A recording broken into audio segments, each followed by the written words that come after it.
पर्यावरण कार्यकर्ता सोनम वांगचुक 18 दिनों से अनशन पर बैठे हैं। ये तस्वीर उनकी है, दिल्ली वांगचुक के अनशन वाली तस्वीर।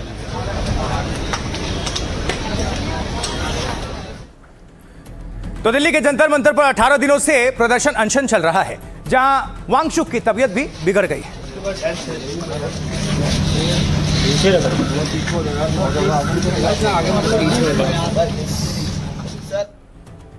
और इस बीच सियासी दल के नेता भी जंतर मंतर पर पहुंचकर वांगचुक का समर्थन कर रहे हैं। टीएमसी नेता डोला सेन ने वांगचुक से मुलाकात की है, जिसकी तस्वीरें रही।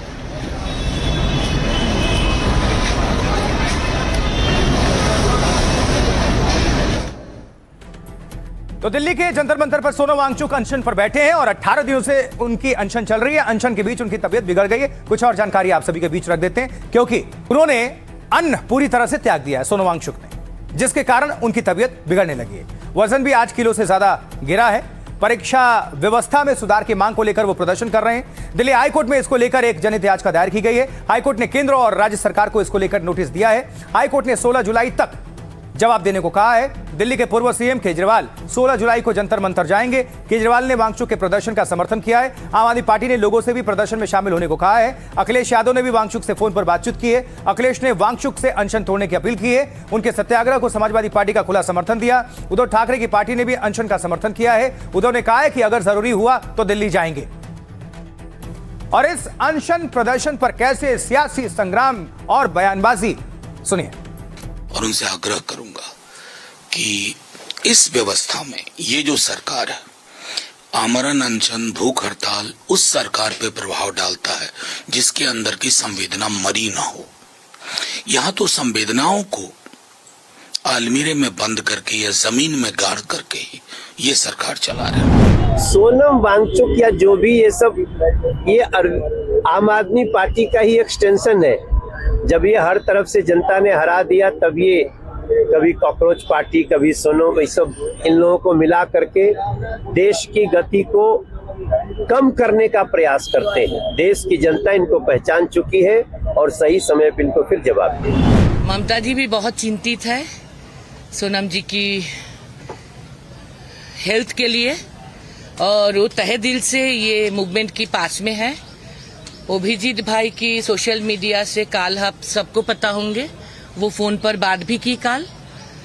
तो आज हम दिल्ली में आए मीटिंग के लिए, तो हमको लगा कि ये मेरा फर्ज बनता सिटीजन ऑफ इंडिया बनते हुए इधर एक बार हमको होना ही। आज 17वें दिन अगर इस तरह से वो कर रहे हैं भूख हड़ताल, तो आने वाले समय में कोई बड़ी दुर्घटना भी हो सकती है। इसको ध्यान में रखते हुए सरकार अभी अविलंब उनसे बात करे और उनकी मांग को पूरी करे, ताकि छात्र भी ये प्रोटेस्ट छोड़कर अपने पढ़ाई लिखाई में लग जाएं, क्योंकि उनको भी अपना भविष्य संवारना है। चलिए, नेताओं को आपने सुन लिया, सियासतदानों को उनका क्या स्टैंड है, वो किसके पक्ष में है। इस बीच सोशल मीडिया पर भी जाहिर सी बात है, भारत में हमेशा किसी भी मुद्दे पर दो स्टैंड हो जाते हैं, दो धड़े। तो कुछ इनके समर्थन में कि सरकार को जल्द से जल्द बात करनी चाहिए, और कुछ इनके खिलाफ। आगे बढ़ते हुए अब अगली खबर की, जो कि नोएडा से, क्योंकि नोएडा में अग्निकांड भीषण हुआ है और 2 लोगों के अभी तक मारे जाने की खबर सामने आ गई है। देखिए, नोएडा में अग्निकांड की तस्वीरें आपको दिखाते हैं। ये बहुमंजिला इमारत की पार्किंग में आग लग गई और जिसमें 2 लोगों की मारे जाने की खबर है। ये बहुत दुखद है। नोएडा सेक्टर 66 ममूरा इलाका पड़ता है। तस्वीर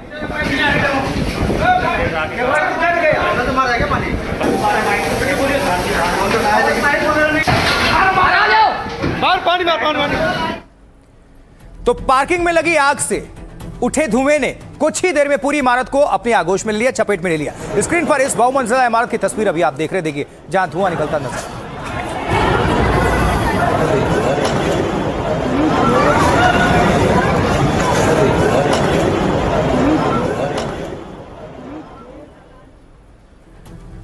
आग लगी, पूरे इलाके में अफरा तफरी मच गई। संकरी इलाका था, लोग परेशान नजर आए। वहां पर अग्निशमन को भी पहुंचने में काफी वक्त लगा। आपके सामने एक तस्वीर रख रहे हैं, क्योंकि देखिए, आग लगने की वजह से इमारत में करीब 50 परिवार भी फंस गए थे। इन परिवारों ने कुछ इस तरह से अपनी जिंदगी को बचाया। देखिए,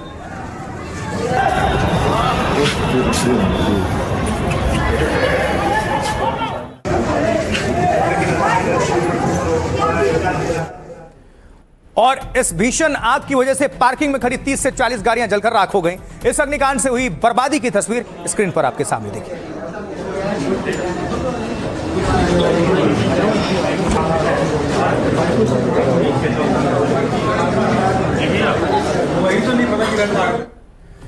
अब जान लीजिए कि ये पूरा मामला क्या है। तो नोएडा के सेक्टर 66 में आग लगने का मामला सुबह 11 बजे का है। जिस समय आग लगी बिल्डिंग में 50 के करीब परिवार मौजूद थे। तभी बिल्डिंग की पार्किंग में खड़ी इलेक्ट्रिक स्कूटी में आग लग गई। यह पार्किंग ग्राउंड फ्लोर पर थी, जहां स्कूटी चार्जिंग पर लगाई गई थी। कहा जा रहा है कि स्कूटी की बैटरी में धमाके के साथ भीषण आग लग गई और जब यह हादसा हुआ तो पार्किंग में करीब 30 से 40 गाड़ियां मौजूद थी। कुछ ही देर में इस आग ने सभी 30 से 40 गाड़ियों को अपनी चपेट में ले लिया और आग से उठा जहरीला धुआं ऊपरी मंजिल तक घरों में जा पहुंचा।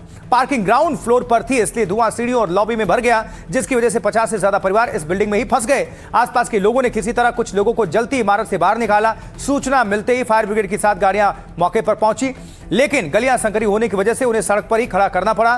फायर कर्मचारियों ने पाइप जोड़कर किसी तरह 3 घंटों में आग पर काबू पाया। जो लोग ऊपरी मंजिल पर फंसे हुए थे उनका सीढ़ी से रेस्क्यू किया गया। 100 लोग सुरक्षित बचा लिए गए, लेकिन 2 लोगों की जान चली गई। इस बीच बिल्डिंग के लीज होल्डर और संचालक को पुलिस ने हिरासत में लिया है। सीएम योगी ने इस मामले को लेकर सख्त कार्रवाई के आदेश जारी किए हैं। केस दर्ज करने के साथ ही पुलिस ने मामले में आगे की जांच शुरू की है।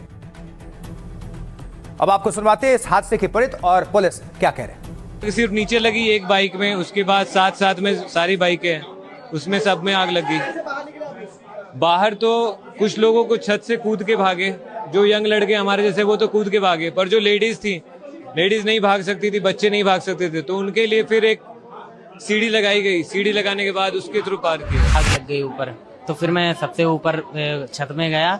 उसके बाद मैं दूसरी बिल्डिंग में, भैया लोग थे तो उन्होंने रेस्क्यू किया, मुझे उतारा मतलब दूसरी बिल्डिंग में, तब मैं दूसरी बिल्डिंग से नीचे आया। इस मामले में नेग्लिजेंस के आरोप में उस बिल्डिंग के जो लीज होल्डर हैं, संचालक हैं, उनके विरुद्ध समुचित धाराओं में अभियोग पंजीकृत किया गया है और उनको हिरासत में ले लिया गया है। इस प्रकरण में अन्य विधिक कार्यवाही की जा रही है। लोग बहुत परेशान और जिन्होंने अपनों को खो दिया है उनसे पूछिए उन पर क्या बीत रही होगी। और तस्वीर कुछ और जानकारी आपके बीच हम रखने जा रहे हैं, क्योंकि जो नोएडा की घटना है, नोएडा जो ये हादसा हुआ है उसके पीछे की वजह इलेक्ट्रिक स्कूटी में स्पार्किंग बताई जा रही है और ऐसी कई घटनाएं सामने आई हैं। इलेक्ट्रिक स्कूटी से भीषण आग लग गई। जो स्क्रीन पर आप देख रहे हैं ये महाराष्ट्र के वसई की तस्वीर आप देख पा रहे हैं।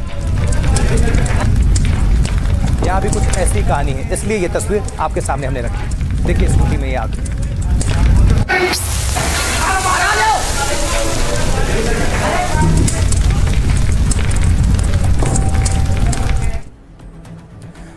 अब एक और तस्वीर हरिद्वार से देखिए, उत्तराखंड, जहां इलेक्ट्रिक स्कूटी में भीषण आग लग गई। ये देखिए, ये तो बीच सड़क पर ही जल गई।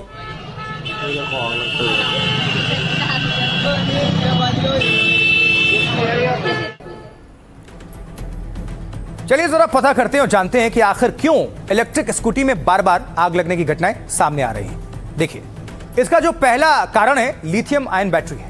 इलेक्ट्रिक स्कूटी में आग लगने की मुख्य वजह लिथियम आयन बैटरी होती है। जब बैटरी का तापमान एक निश्चित सीमा से अधिक बढ़ जाता है तो उसके अंदर केमिकल रिएक्शन शुरू होता है। इसकी वजह से वो आग पकड़ लेती है और तेज धमाका हो सकता है। इसके अलावा घटिया बैटरी और खराब रखरखाव इसका बड़ा कारण है।